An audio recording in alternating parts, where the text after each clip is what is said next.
delegation at Middle East peace talks. More news after this. When I say I need more room, I need more room. Ford's got what you're looking for. The Wagon Master gives you more. A wagon still full size this year.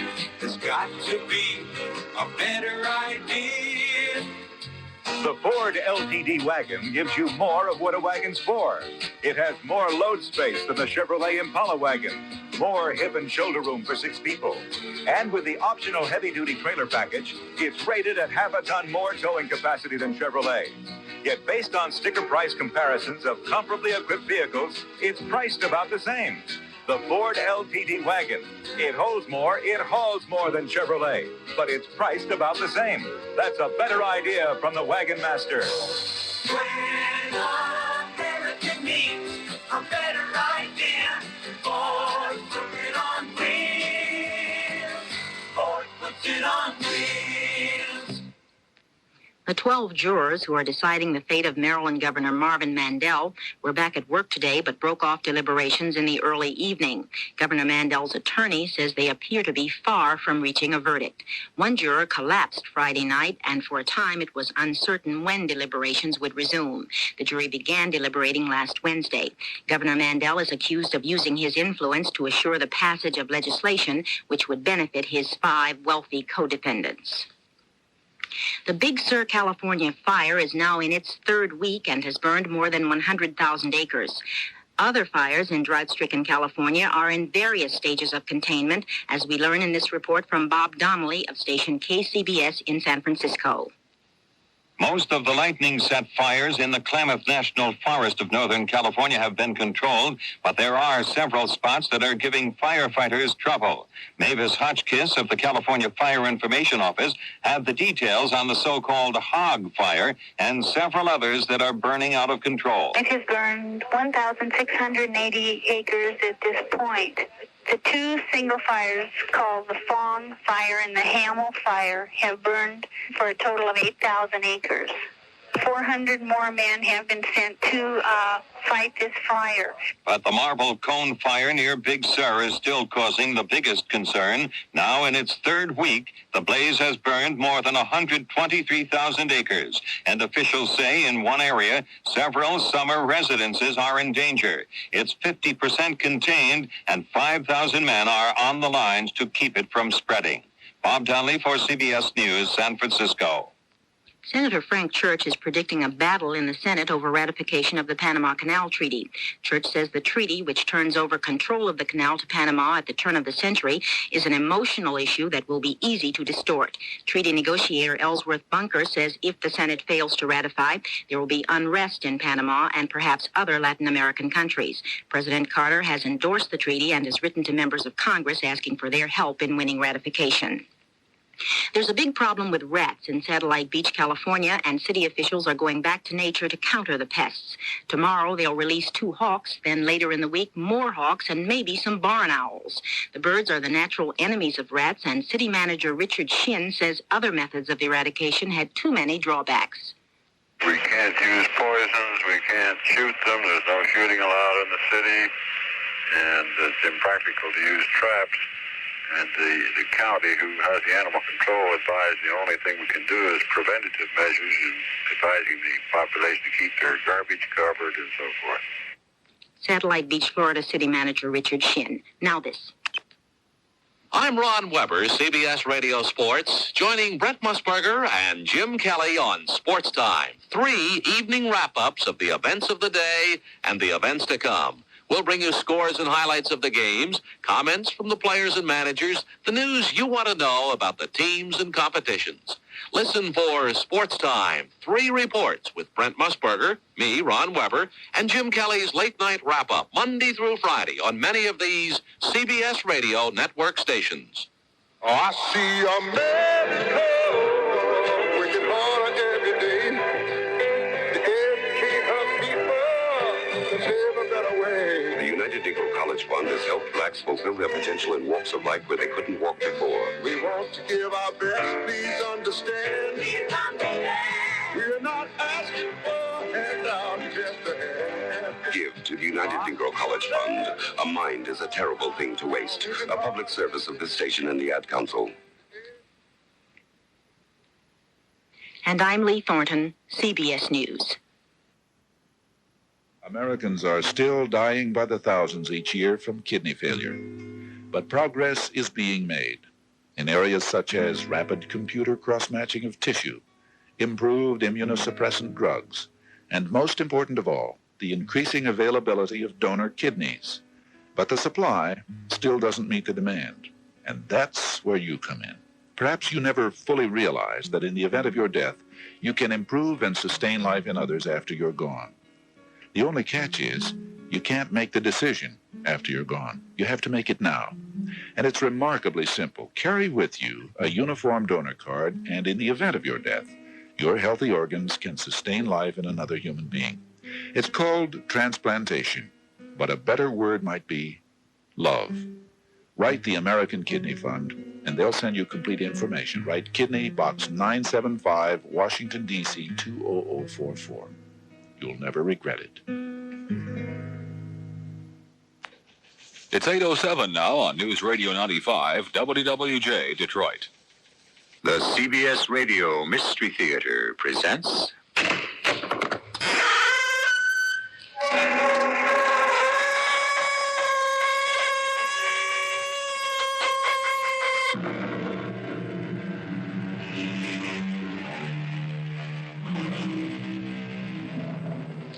Come in. Welcome. I'm E.G. Marshall. How the poets like to talk about the disastrous intervention of the completely unexpected. A sudden gust of wind, a flash of light, the unforeseen, the accidental. We're playthings, puppets dancing in the wind. But although we pay the piper, do we really call the tune? You must pay those people, Paul. You must. Relax, baby. I have every intention of paying. Tomorrow. Do it tomorrow. Absolutely. I'm getting the money tonight. Come on, relax. It's only $9,000. No, it's 10. It was 9 last week. Every week you delay costs you $1,000.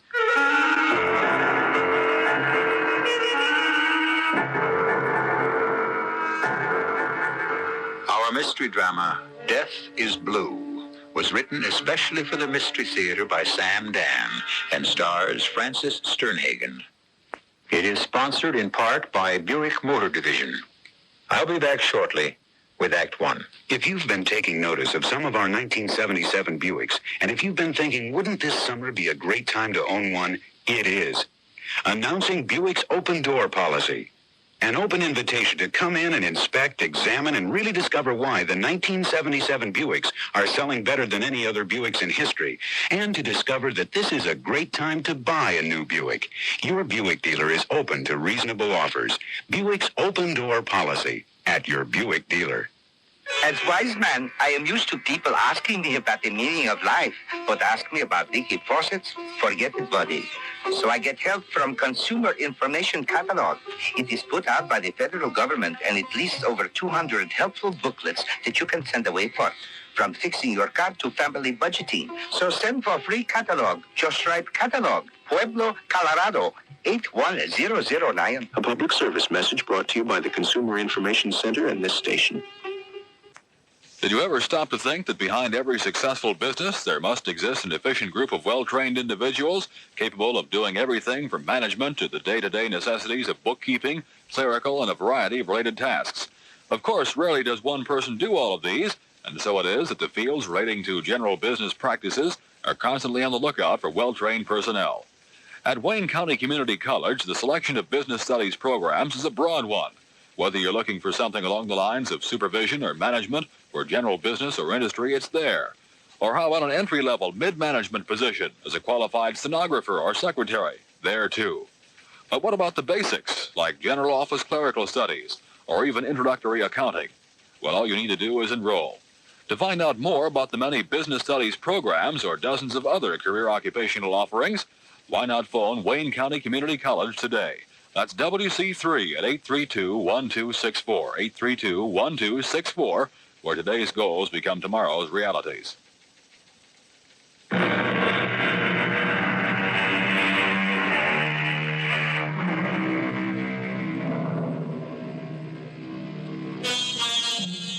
are those times when everything seems to go just perfectly, but it doesn't last long. Something, somewhere, somehow arises, and things go back to being normal again. Let us begin in the office of Julia Hoffman. Who is Julia Hoffman? Well, she's a private detective.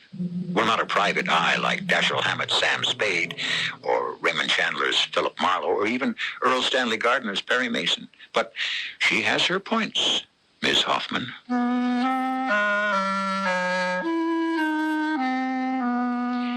The gentleman's name was Edward Everett Bascom III, and he looked it.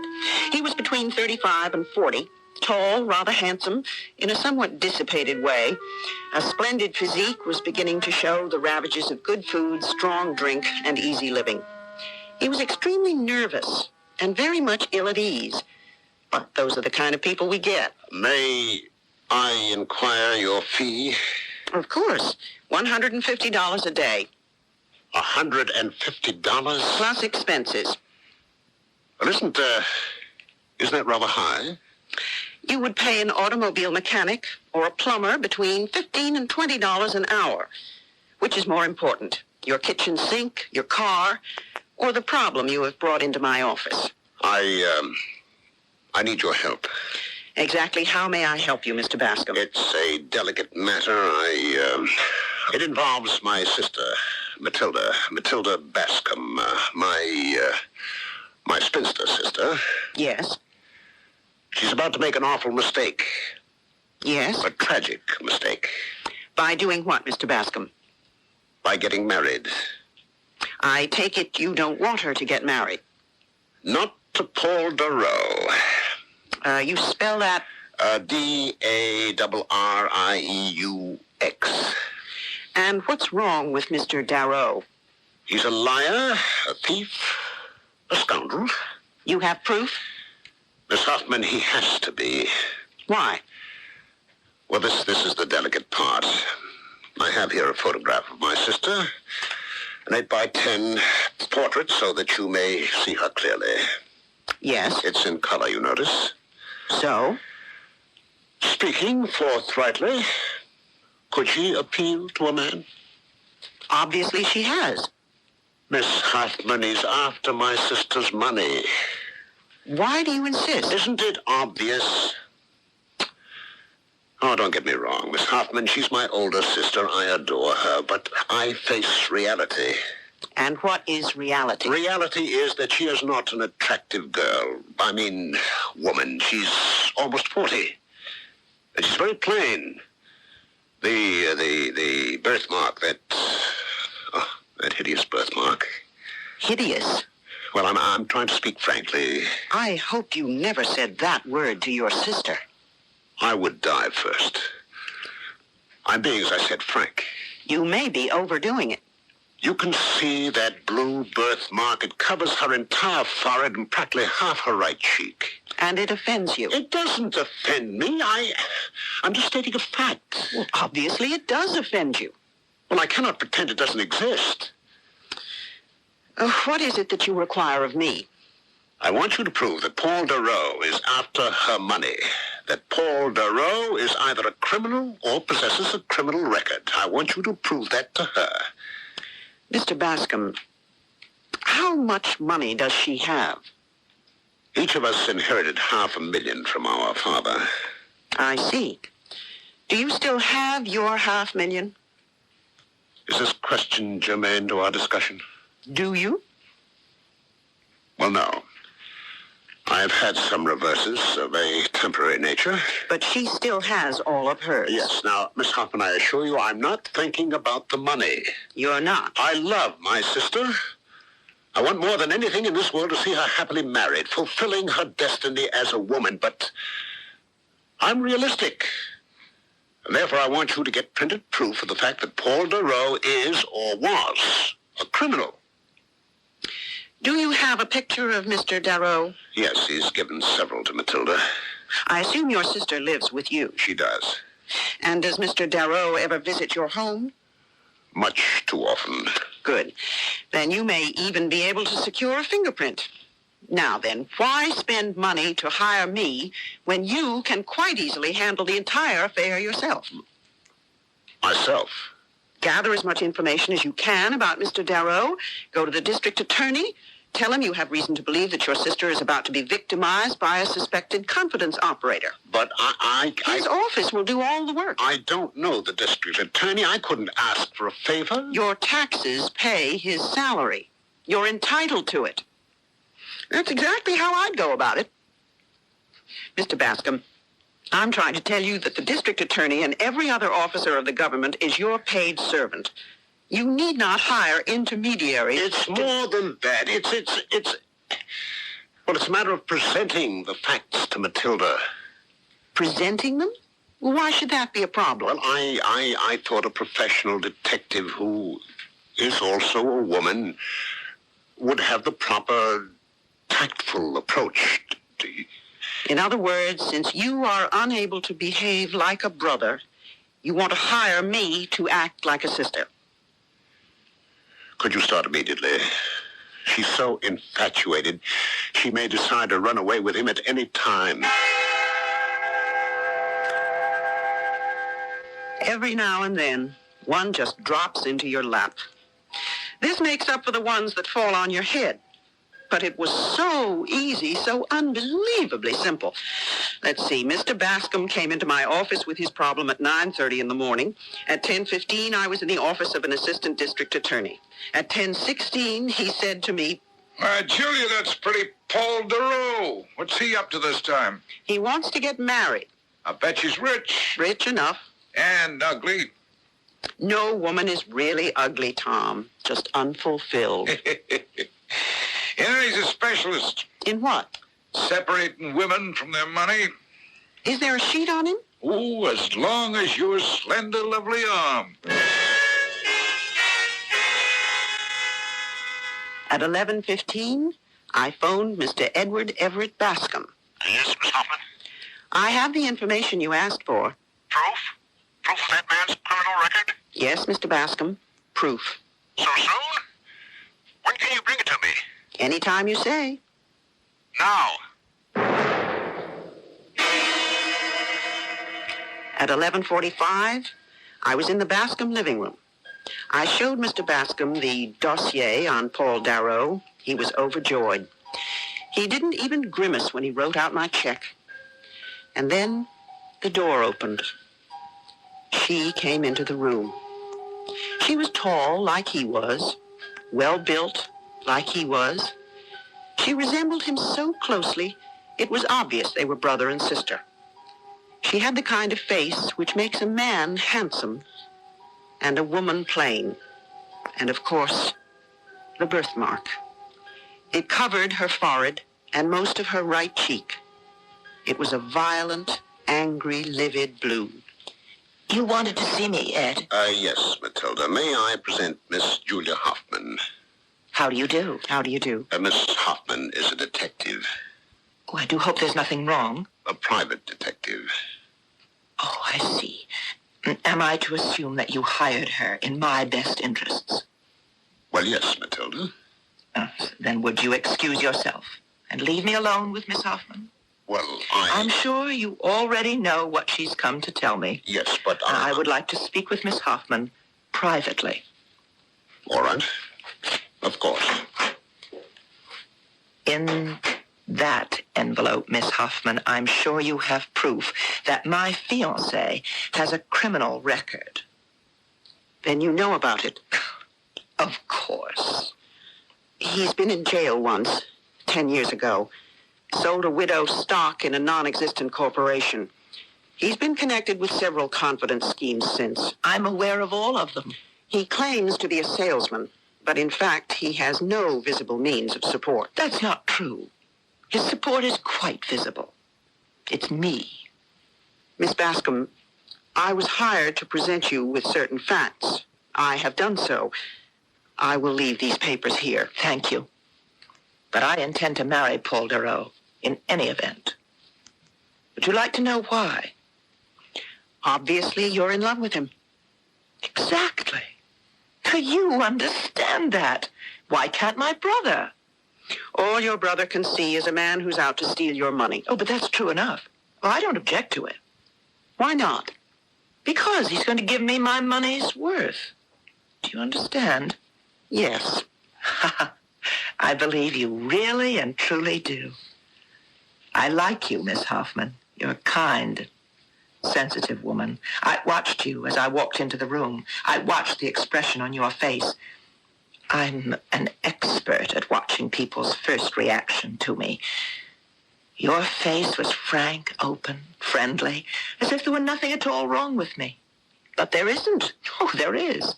I have this absolutely hideous birthmark, this dreadful blue... Miss Bascom, if it's so traumatic, you could have it removed. This is an age of medical miracles, but not for everyone. Not for me. No, I've learned to live with it. Not live, exist. I became reconciled to doing without companionship, love, the things that make life worthwhile. Do you understand? Yes. And then Paul Deroux happened along, and a whole new world opened up for me. He wants to marry me. Now, you may ask, would he wish to marry me? Would he even look at me if I were poor? And I answer, certainly not. A marriage without love. Oh, that's a platitude. That's a slogan. You can sympathize with my condition, but you cannot know how it feels to live inside my skin. I'm repulsive, Miss Hoffman, but I'm a woman and I want love. Even if you have to buy it. On any terms, Miss Hoffman. But love... Love for you, Miss Hoffman, is the love of the poets and the philosophers and the dreamers. Love can come to you at any time, in any place, in any chance encounter. Love, for me, is whatever I can get, whenever and wherever I can get it. And besides, I have so much love to give. I've been hemmed in, shut off, repressed for so long that I will love him with all of my being, the way no one has ever loved him. And he may even fall in love with me. I wish you the very best, Miss Bascom. Well, no, I don't think that will happen. What will happen? He'll squander my money, and when it's gone, he'll leave me. And you still feel it's worth it? Oh, yes, oh, yes. May I ask you a favor? Of course. I have very few friends.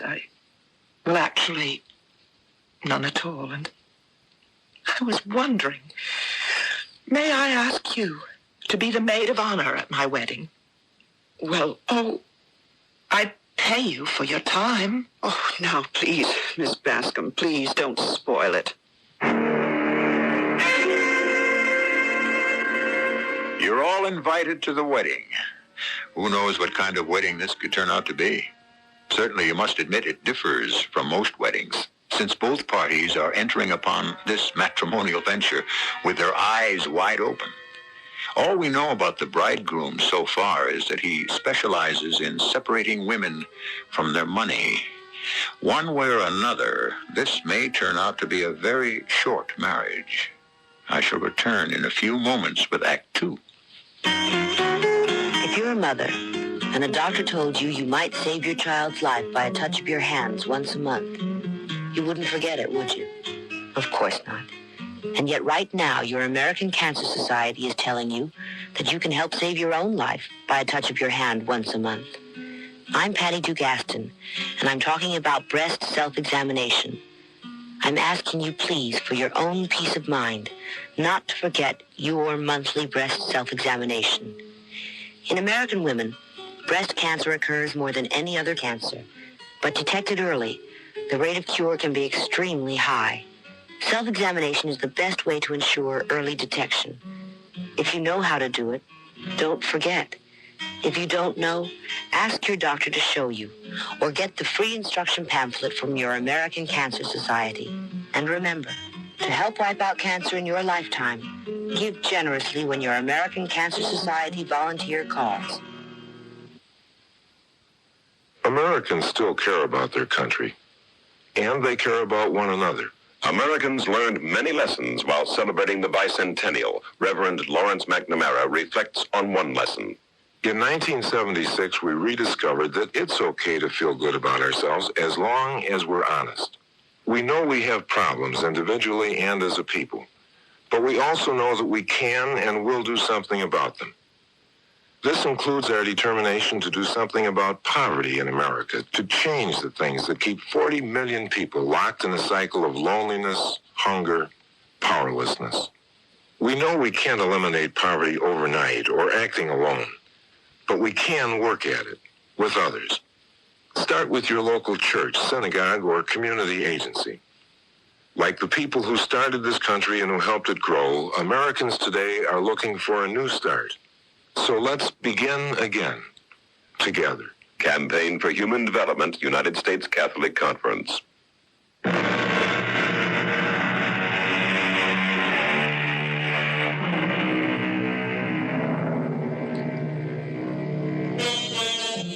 Marriage has many pains, but celibacy has few pleasures. So said Samuel Johnson. The reason we quote Mr. Johnson here is because he was married to a grotesquely homely woman, and yet he truly adored her. We're about to meet a gentleman, Mr. Paul Darrow, on his wedding day. He, too, is about to marry a woman who may be considered unattractive, and it will be interesting to see how he will cope, if that's the word. The story is being told by a private detective named Julia Hoffman.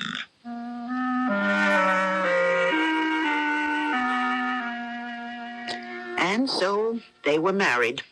It was a small affair held in the bride's home, where she was reluctantly given away by her brother. I thought she looked positively radiant.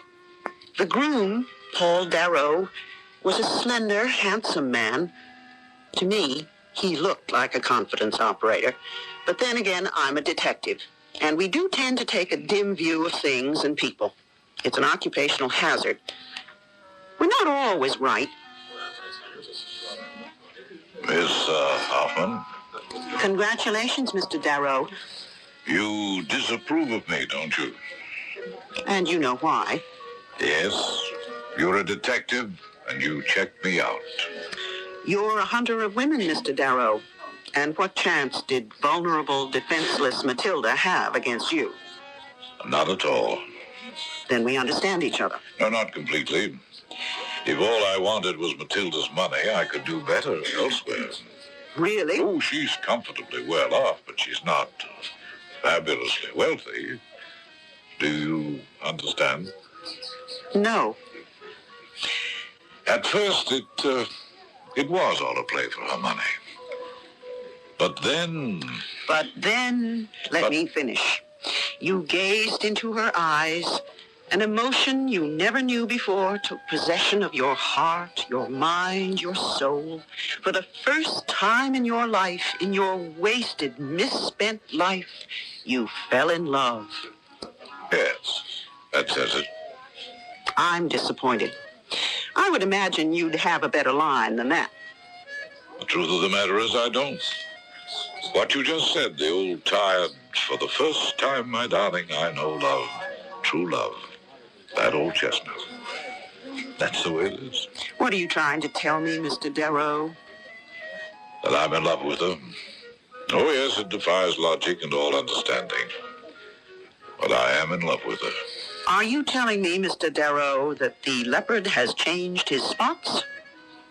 I have been redeemed by Matilda Bascom. Is that a fact? Oh, you're a most charming and attractive woman, Miss Hoffman, but you're a cop. And you have the mentality of a cop, the cynical, suspicious, skeptical attitude of a cop. Once a thief, always a thief. That is your motto, isn't it?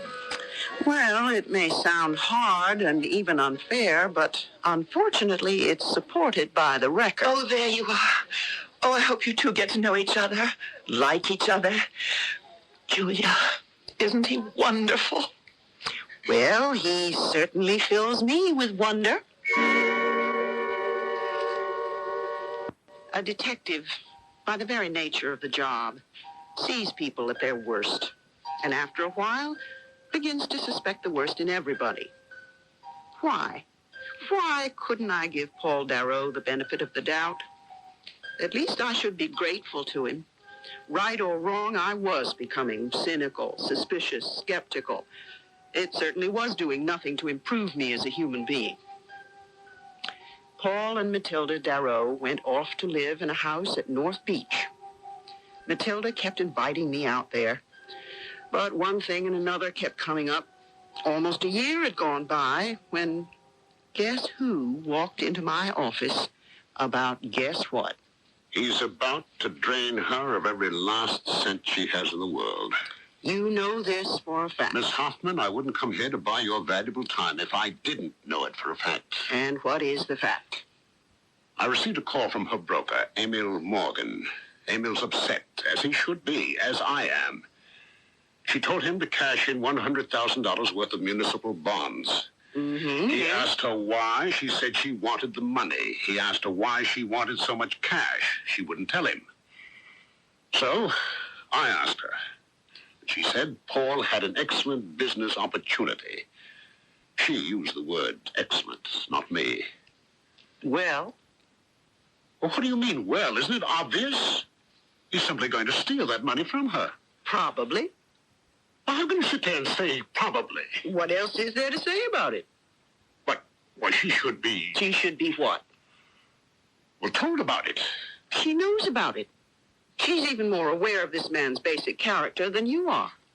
How do you know? She told me.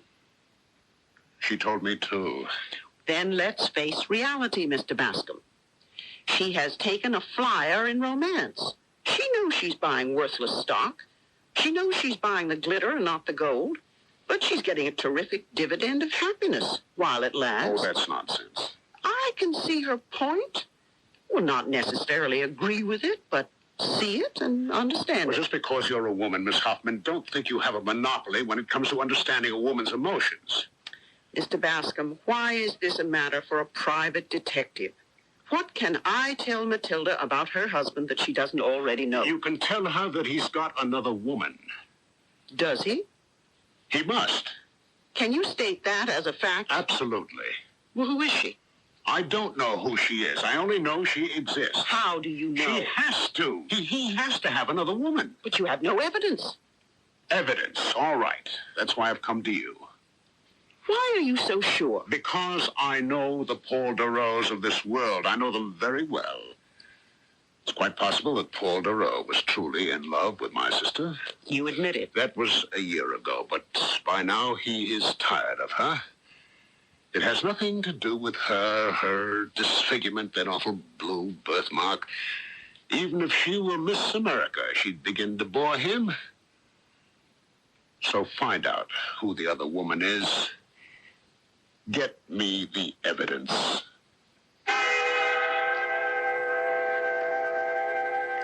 You'd be amazed, or would you, how much of this work is cut and dried. Get me the evidence. How? As they say in the movies, put a tail on Paul Darrow. In the beginning of my career, I myself would be the tail. But now, however, I hire people. Yes? It's Jerry here. I got your boy, Julia. Where? Little joint on West Side. Alone? With a babe. What kind? I don't know, but this dame is stacked. Do they know each other well? Julia, they can't seem to keep their hands off each other. Know what I mean? It's disgusting. Can't they do all that in private? The joint on West 3rd was a quiet, dimly lit place where people went in order to be alone together. There was a piano bar, and the man played pretty, dreamy music. Most couples sat around in booths and concentrated their conversations on each other.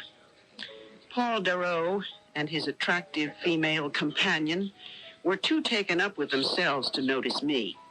I slipped into an empty booth directly behind them.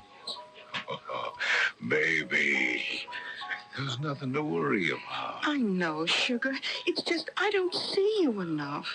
I know. But I have to go home. Home? And it won't be for too much longer. Oh, that's what you said last month. You can't leave the goose while she still lays golden eggs. Oh, you were supposed to have your hands on that money last week. Well, baby, it has to be done with finesse. Why?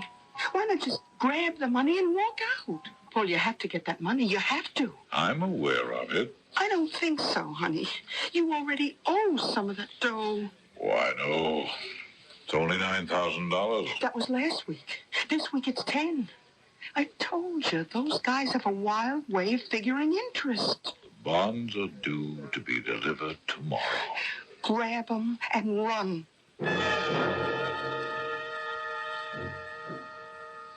And here's a photograph of the two of them. There can be no doubt about their relationship. How did you get this picture? That's not important. Oh, but it is. It shows her darling husband practically making love to this woman in public. True. Now, do you know what I suggest you do? You don't have to. I know exactly what I'm going to do with it. I'm going to drive out to North Beach first thing in the morning. Take my advice. Burn the picture. Burn it? Forget it. Are you insane? I intend to expose this man for what he is. He'll do that himself when he runs away with her money. What do you mean when he runs away with her money?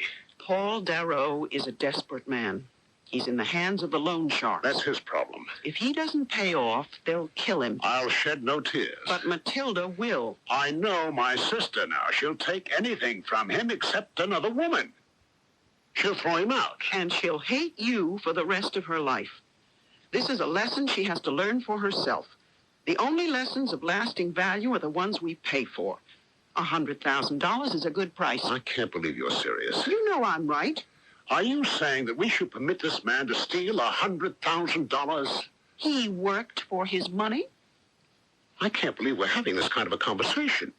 I will not let that man take $100,000 from my sister. You haven't been listening. I told you Paul Darrow is a desperate man. His life is on the line here. If she refuses him, he's capable of turning on her. He could kill her for that money. What are you saying? Believe me, Mr. Bascom. I know your every instinct rebels against it, but don't interfere. Don't risk her life. Pay the price, and you're both out of it. Pay the price. Suddenly, we're able to place a figure on the value of a human life. And the advice is practical. But can Edward Everett Bascom take it? It certainly goes against the grain to permit a swindle. Can he be depended on to swallow his pride, choke down his anger, and eat his words? I don't know. I shall return shortly with Act 3. Announcing Buick's open door policy. An open invitation to come in and inspect, examine, and really discover why the 1977 Buicks are selling better than any other Buicks in history. Take a look at the Electra, the ultimate Buick, with meaningful room for 6 and an interior that's pure Buick. Power steering, power brakes, power windows, all standard. And discover also that this is a great time to buy a new Buick. Your Buick dealer is open to reasonable offers. Buick's open door policy at your Buick dealer.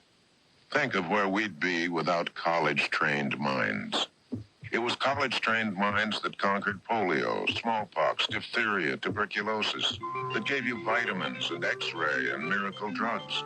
But many colleges, unfortunately, are in deep financial trouble. They desperately need your help. So make America smarter. Give to the college of your choice. A public service message for the Council for Financial Aid to Education, presented by this station and the Advertising Council. Gee, tonight's the night. Yeah, full moon and everything.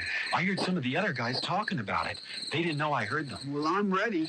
I ain't scared, I guess. Yeah, me too. But I guess we gotta do it, like it's part of growing up or something. My brother, he did it a couple of years ago. Did he make it okay? Yeah, he said it wasn't hard. Gee, I hope so. Guess I'm a little Okay, nervous. kids, time to get going. Now remember, pick a canoe, take only your life jacket, flashlight, canteen, sleeping bag, and compass, and enough food for one meal. Remember, sit low in the canoe and stow your gear to balance it. Don't open your sealed instructions. YMCA Camp, an adventure in itself, and an important part of growing up since 1885. YMCA Camp for boys and girls, where every day is a new adventure, with a wide variety of Y camps to choose from. Residence, sports camps, day camps, wilderness and outward bound camps. Each one an exciting adventure. YMCA, the people who practically invented camping.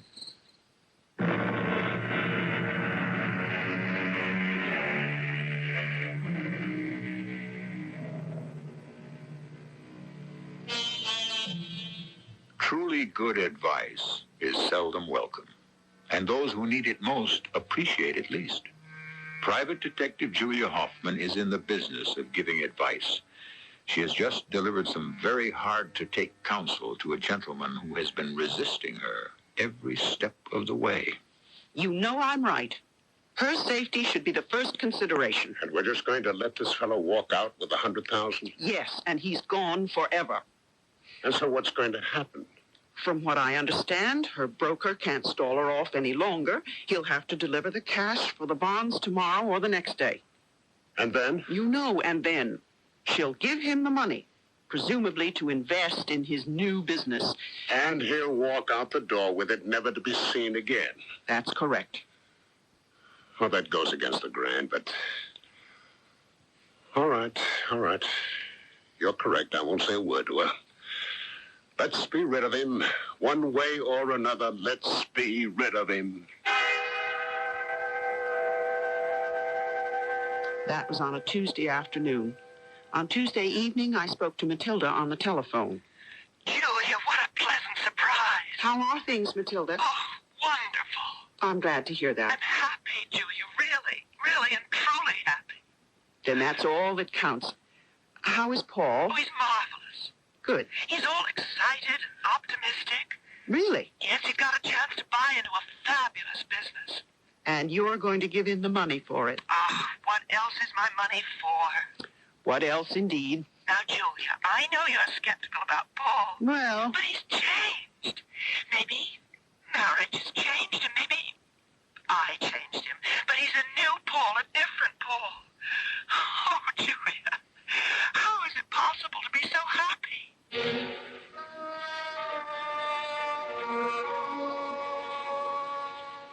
I never spoke to her again. 5 days later, I was called in to see the district attorney. You knew Matilda DeRoe, didn't you? Knew Matilda? She's dead. Murdered. No. Yeah, brother's been trying to reach her all week. Couldn't get her on the phone, so this morning he drove out to her place in North Beach. She's gone. Gone, but that doesn't mean she's dead. There was a struggle. He found bloodstains. You're sure? Gone also, an envelope with bearer bonds worth $100,000. Gone also, friend, husband. In the Frascati sports car she'd bought him for his birthday. How was she killed? Oh, that we don't know. We don't have the body.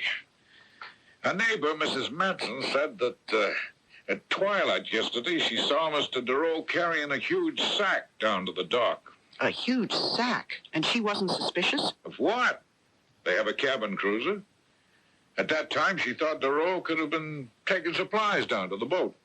And that's all you've got? Well, this Mrs. Matson heard the boat go out. About an hour later, she heard it come back. She saw DeRoe hurrying toward the house. She called out a greeting, but he just disregarded her. He seemed very nervous. He didn't have the sack? No, what we can assume is he weighted it down, took it out a ways, and dropped it overboard, where it can never be found. It sounds right. Of course. That's what we have to assume. If we can find Mr. Paul DeRoe and he tells us a more convincing story, well, yeah, that's what happened. What did you know about Paul DeRoe, Julia? He's into the loan sharks. Ah, then he had to have the money. Yes, but why did he have to kill her? She was willing to give it to him. Unless... Unless what? I have to see somebody.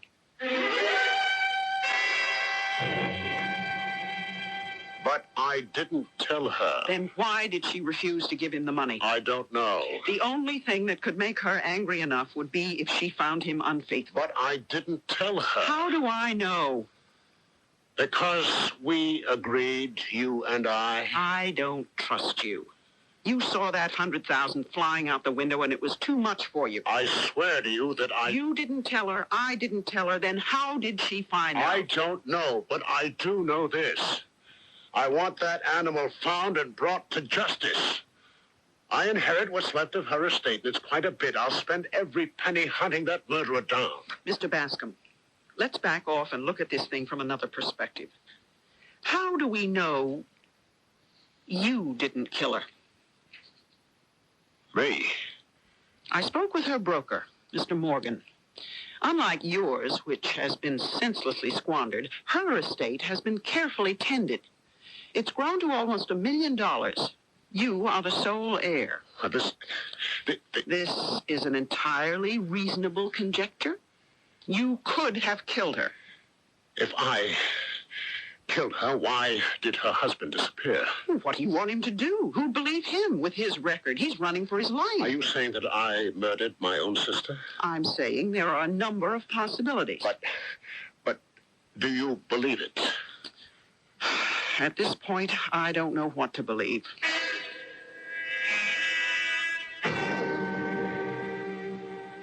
Can you tell me, Mrs. Matson... What's it feel like to be a woman detective? When was the last time you saw Matilda Darrow alive? Oh, that's what I always wanted to be. But in my day, we didn't have this here, women's lib. I seen her alive must have been 5 days ago. 5 days ago. You get to use a gun. Or are you one of them brainy ones? You see, their house is separated from ours by them hedges, but when I'm sitting upstairs in my sewing room, I can see over to their property. They like to walk down across the lawn a lot to their dock, especially her. But you say you haven't seen her in 5 days. When was the last time you saw him? Right up to the other morning. The morning her brother come on out and called the police. She was last seen on Friday night. Had Mr. Darrow been here all week? Oh, yeah. He'd been keeping more or less to himself. He'd come out every afternoon, take a quick walk down to the dock. It's been raining all week, hasn't it? A little rain wouldn't stop him. Thank you, Mrs. Matson. Have you uncovered something? Not yet.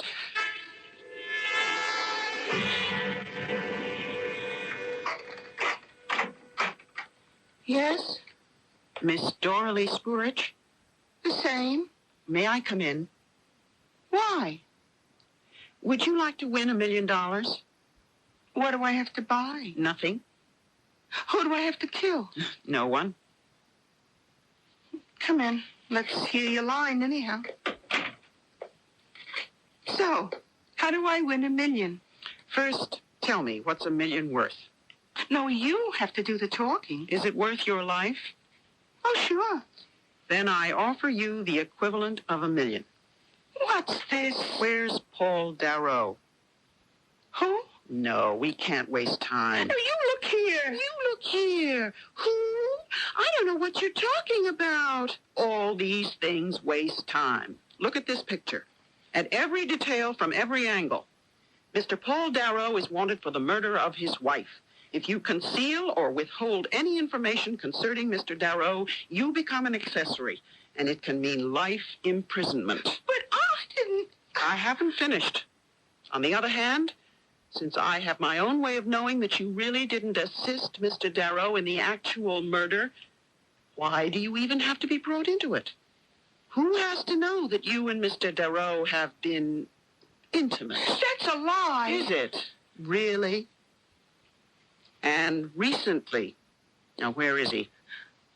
I don't know. And that's the truth. Now, tell me more about the truth. Okay. He was set to take his wife for 100,000. The sharks were swimming around him, so he was going to pick it up last week. And then he and we would take off. Where? Europe. The works. England, Paris. Paris, Rome.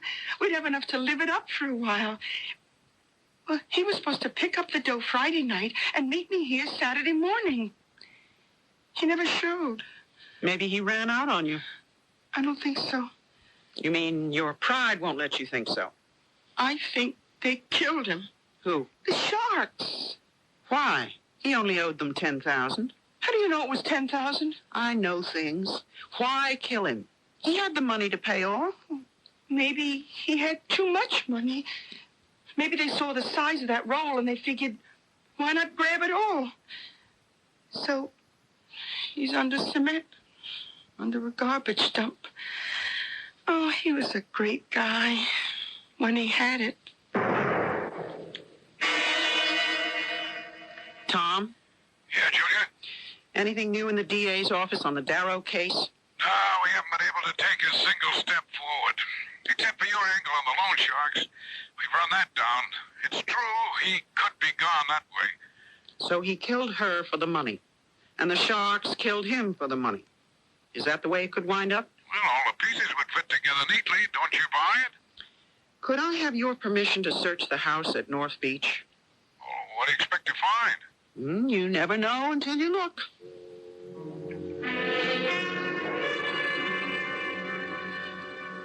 Hello there, Miss Hoffman. Oh, it's you, Mrs. Matson. I noticed you poking around out here in the garbage. Well, I'm wondering why there's so much of it. These 2-3 cans full?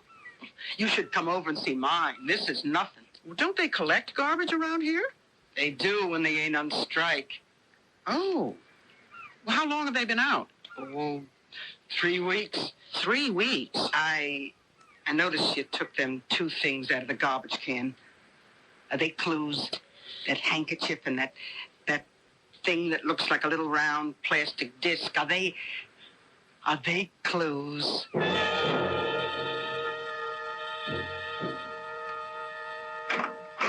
Miss Hoffman. May I come in?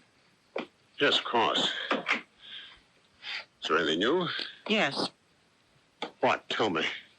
Suppose you tell me. Well, what can I tell you? To begin with, where is your sister? My sister? What are you Do you want to listen to my theory? It goes as follows. She discovered that Paul was cheating. She confronted him. What I don't know is, did she become so enraged at his infidelity that she killed him? Or did he become so enraged at the thought that she wasn't going to give him the money that he attacked her and she killed him in self-defense? Which was it? Miss Hoffman, I won't hear any more of this. Well, you might as well hear it all. I would prefer to think she was the one who got angry first. Anyhow, it was a struggle to the death. She killed him. This is the most monstrous accusation. It was a fit. It was frenzy. I don't even say she's not entitled to it. When it was over, she became panicky. She called you. Are you saying that I... Oh, come on, don't be ashamed of it. You worked out this plan. You have no proof that she knew about his infidelity? His handkerchief. This lipstick smudge. It wasn't hers. She doesn't wear any. You made sure to throw it in the garbage. No, just a minute. For 5 days, after I could no longer reach my sister, he was seen walking about the grounds. By Mrs. Matson, the neighbor. She saw him. From a distance. She saw your sister, Matilda, wearing Paul's clothes. She saw Paul carrying that sack down to the dock. Again, from a distance. In the rain. But that birthmark, that livid blue birthmark, it's visible, noticeable from any distance. The birthmark was hidden. How could you hide that birthmark? You see? I found a few of these in the garbage, too. What are those? These little discs. You know what they are. You brought them to her. To help her. This is a little container of that hypoallergenic theatrical makeup. Light flesh color. That's how she covered the birthmark. Mrs. Matson, seeing what she thought was the figure of a man, naturally assumed what you wanted her to assume, that it was Paul Darrow. That Paul Darrow was the one who was alive. You can't prove any of this. What are you going to do with that handkerchief, that little disc? I thought about that. It was thrown in the garbage. Ordinarily, it should never have been found. But there was a strike. Now, if I get rid of it, could I be accused of destroying evidence? What evidence? The police were all through the garbage. If it was considered evidence, they would have picked it up, wouldn't they? Well, it's your sister's garbage, still one of her possessions. Since you inherit her estate, I leave it with you. Miss Hoffman, Maybe what I've just said has absolutely no basis in fact. I do know that the police are content with matters as they stand. If my theory is correct, you will have to spend the rest of your life caring for, protecting your sister, assuming she's alive. At any rate, I have no official standing. I see no purpose in pursuing the matter further. Miss Hoffman,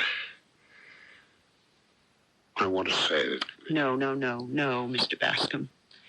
Neither you nor I must ever say another word.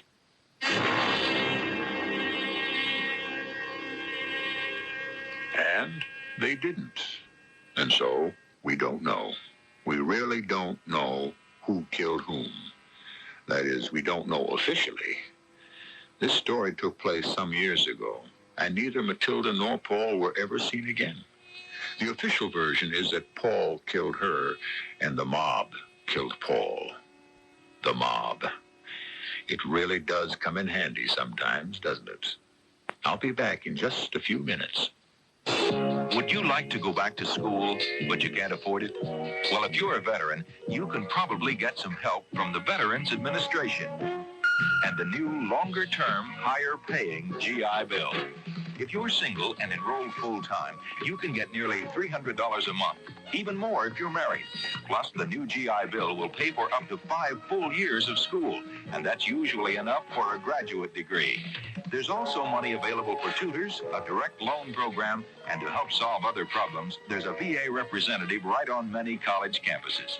If you plan to enroll this fall, it's important that you contact VA right now, because some payments require paperwork to be completed 30 days before registration. Call today. Check your phone directory white pages or information for the number of the Veterans Administration office nearest you. The Veterans Administration, proud to serve you now. The Veterans Administration, proud to serve you now.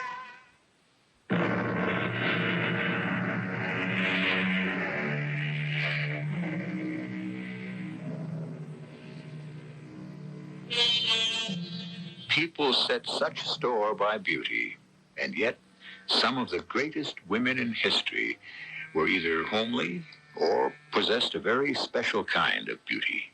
Joan of Arc was a scrawny, half-starved peasant. Even her flattering portraits show Queen Elizabeth I of England as pinch-faced and half-bald. Helen of Troy, by today's standards, she'd be rather fat. So it goes. Our cast included Frances Sternhagen, Marion Seldes, Bryna Rayburn, Ralph Bell, and Ian Martin. The entire production was under the direction of Hyman Brown. And now, a preview of our next tale. But he's the one who said, imagination is the star in man. And I've never forgotten that, because I believe it. But, Mary, you were going to tell me about Rose and her supposed twin sister. Lily, wasn't that her name? Well, what about Lily?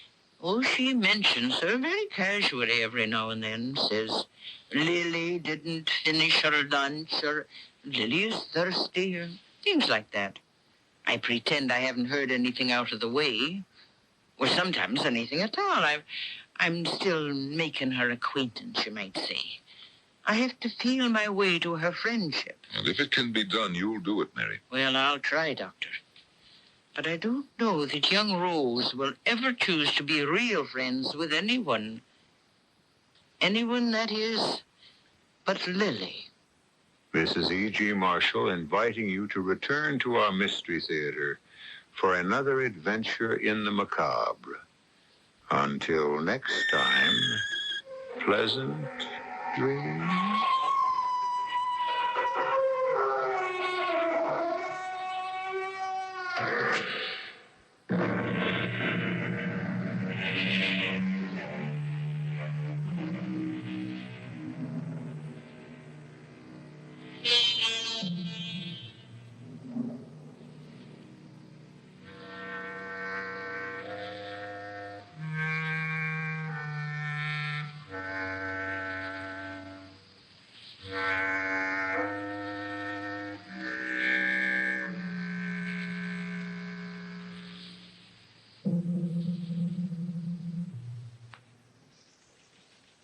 In the local headlines, a University of Michigan researcher says the national divorce rate will begin declining by 1980.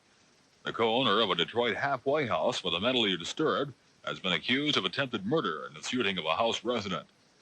The strike by Michigan Bell workers is over almost before it began. A tentative contract agreement has been reached between the Bell system and the communication workers. But SEMTA bus drivers are poised for a wildcat strike overnight, spurred by lack of a contract for 90 drivers. I'm Dick Hafner. Weather Command is calling for clear skies and cooler temperatures this evening. We'll have a low near 50, mostly sunny on Monday with a high in the upper 70s. Increasing clouddiness Monday night, a slight chance of showers towards morning with a low in the mid-50s. Right now, under clear skies, 77 degrees. This is News Radio 95, WWJ, Detroit. CBS News. The government broadens its interest in Budget Director Burt Lance, and President Carter speaks out on the subject. I'm Jerry Landay reporting on the CBS radio network. The president told ABC News interviewers he's confident Lance will quit should investigations establish that Lance did anything illegal or improper. Lance is being investigated in connection with banking and loan practices. The president noted an inquiry is now being carried out by the controller of the currency into banking loans Lance received before he joined the administration. Newsweek magazine reports tonight the controller has now asked the Internal Revenue Service to enter the investigation. Earlier in the evening, the Federal Reserve Board placed the National Bank of Georgia, in which Lance still owns stock, on a margin list. This means that the bank's stock, when used as collateral, is worth 50% of its market value. It also means potential buyers of that stock must pay the full cash value in cash. The move could complicate repayment of large loans Lance made against his stock and could also complicate Lance's efforts to sell the stock. More after this. I wonder, should I kick the habit this year? Ford has got an answer to the question that's been bugging you. To buy the same old make this year, or is kicking the habit a better idea? Don't buy a Chevy Impala out of habit when your Ford dealer has the family-size Ford LTD. Compare. This year, there are big differences. 50 Chevy and 50 Ford owners were randomly selected from the L.A. area. They compared Impala and LTD for size, roominess, front space, parking, city, freeway, and residential driving. 55 separate tests in total. Then all were asked if they had to choose, which would they buy? The results, 63% chose the Ford LTD. That's nearly 2 out of 3 for LTD. When America needs a better idea, Ford puts it on wheels. Ford puts it on wheels. It's expected a special grand jury in New York City may hand up a murder indictment tomorrow against David Berkowitz. He's the 24-year-old postal clerk arrested last week as the suspected killer of 6 over a year's time. Meantime, the president of the American Bar Association, William Spann, questions whether Berkowitz will receive a fair trial. I believe that too much pretrial publicity does jeopardize the trial, although we have in the United States done this periodically. Generally speaking, we permit a great deal of it. The English do not at all.